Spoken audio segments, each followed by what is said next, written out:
بسم الله الرحمن الرحيم. أعزائي المشاهدين، السلام عليكم ورحمة الله تعالى وبركاته. ألف ألف مبروك لأهلنا في المملكة، الفوز التاريخي على الأرجنتين.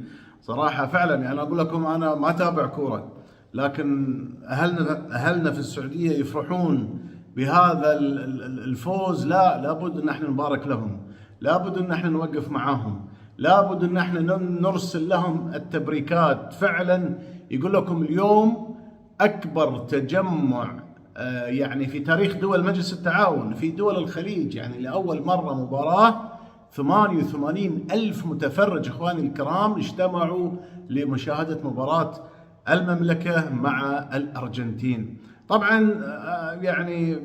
يعني بالمنطق وبلغة الأرقام الأفضلية للأرجنتين، ولكن يعني ما في شيء مستحيل على لعيبة المنتخب السعودي. فعلا دائما يثلجون صدرنا بمفاجآتهم، وأنا أعتقد ما في أكبر من هذه المفاجأة، أنه يفوزون على منتخب التانجو، يسمونه التانجو. والله التانجو طلع مانجو.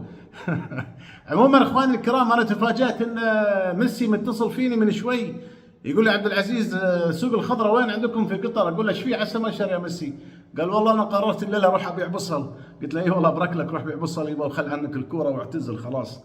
ففعلا يعني مباراه، يعني المنتخب السعودي افرح ملايين العرب من محبين كرة القدم. ألف ألف مبروك، والكل صراحة كان يتابع المباراة، والكل كان يناصر يعني المنتخب السعودي. حتى كذلك سمو أمير قطر كان موجود، وحتى وضع علم المملكة دليل على تشجيعه للمنتخب السعودي. عموما حاب أن أنا أبارك لأهل المملكة، ألف ألف ألف مبروك وعقبال. يعني نفرح لكم إن شاء الله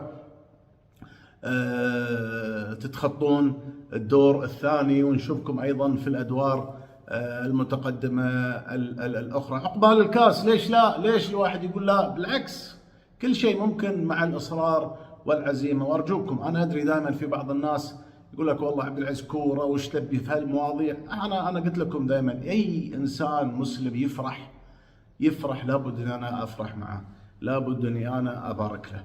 مبروك للمنتخب السعودي ولأهلنا في المملكة، وعقبال النصر بإذن الله سبحانه. وميسي روح بيع بصل أبارك لك.